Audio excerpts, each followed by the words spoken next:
বন্ধুরা সবাই কেমন আছো? আশা করছি সবাই খুব ভালো আছো, আর আমরাও ভালো আছি। মিনতি লাইফস্টাইল সবাইকে আরো। তো বন্ধুরা, আমার এই ভিডিওটা করা ছিল 21 তারিখে।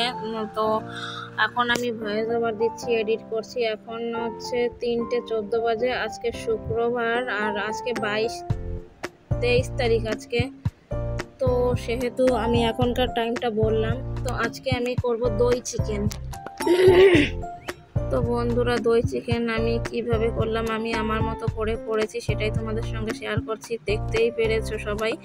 একটা থালাতে 2টো আলু কেটে রেখেছি ধুয়ে পরিষ্কার করে, আর রেখেছি 2টো টমেটো, 2টো পেঁয়াজ, তারপর হচ্ছে 2টো রসুন, আদা একটু বেশি দিয়েছি, আমার আদার স্মেলটা খুব ভালো লাগে তার জন্য। তারপরে একটা মিক্সার বোল ধুয়ে পরিষ্কার করে আমি দিলাম 6টা কাজু, তারপরে 2 চামচ জিরে, আর একটু লঙ্কা বেশি দিয়েছি, আমার লঙ্কা না হলে বেশি একটা ভালো লাগে না। তারপরে আমি দিয়ে দিলাম সেই রসুন, পেঁয়াজ, আদা সব একসঙ্গে একটু জল দিয়ে মিক্সারে বেটে নেব।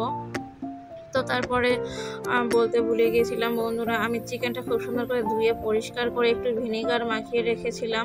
তো তারপরে হচ্ছে দেখো, আমি দিয়ে দিলাম 1 লবণ, হলুদ গুঁড়ো।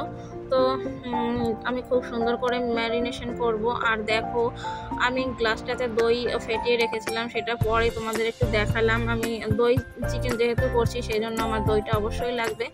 আর আমি খুব সুন্দর করে মেখে চাপা দিয়ে রেখেছিলাম প্রায় আধ ঘন্টার মতো। তারপরে দেখো, জল গরম করেছিলাম কড়াইয়ে আমি চিকেনে দেব বলে। তো ওইদিকে বিরিয়ানির চালটা আমি ধুয়ে ভিজিয়ে রেখেছি, যাতে করে তাড়াতাড়ি ফোটে আর এবং ঝরঝরে হয় ভাতটা খুব সুন্দর করে। আমার ইচ্ছে ছিল বিরিয়ানি করার, কিন্তু হাতে সময় ছিল না, সেই জন্য আমি আর বিরিয়ানি করতে পারলাম না। তো দেখো, আমি এখানে কড়াই চাপিয়ে একটু সর্ষের তেল দিয়ে, সর্ষের তেলে আবার একটু হলুদ গুঁড়ো দিলাম, যাতে আলুটাতে কালারটা খুব সুন্দর আসে। তো আমি ডুমো ডুমো করে আলুটা কেটেছি, 2টো আলু কেটেছি, 8 পিস আলু হয়েছে এখানে।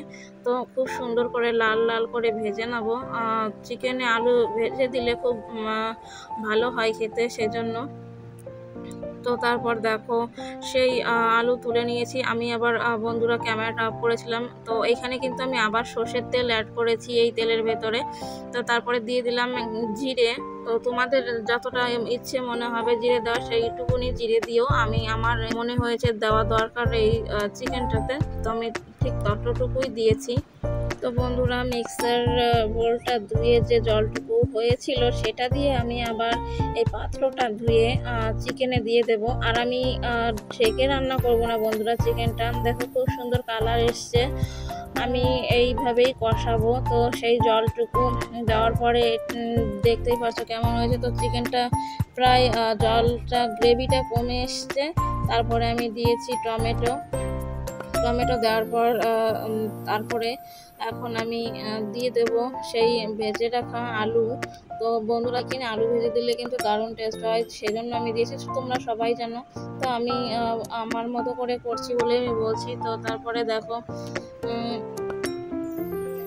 তো আমি তারপরে হচ্ছে খুব সুন্দর করে কষিয়ে নেব। আর হ্যাঁ বন্ধুরা, এই দই চিকেন রেসিপিতে কিন্তু সবসময় গরম জল দেওয়ার চেষ্টা করবে, আর সবসময় চিকেনে বা মটনে গরম জল দিলে বেশ ভালো হয়। তো তারপর আমি দেখো সেই গরম জলটা দিয়ে দিয়েছি। এখন গ্রেভিটা প্রায় কমে আসছে, আমি এখন নামিয়ে নিয়েছি। আমি খুব শর্টে ভিডিওটা করেছি বন্ধুরা, না হলে অনেক বড় হয়ে যাবে। আর আমি বলেছি যে এখন থেকে আমি সবসময় ছোট ভিডিও দেব, না হলে কেউ দেখতে চায় না। তো বন্ধুরা, সবাই ভালো থেকো, সুস্থ থেকো, টাটা। আর আমার ভিডিওটা কেমন লাগলো অবশ্যই একটা লাইক কমেন্ট করবে, আর বেশি ভালো লাগলে প্লিজ শেয়ার করে দিও, আর সাবস্ক্রাইব করে পাশে থাকা বেল আইকনটা অল প্রেস করে দিও। টাটা।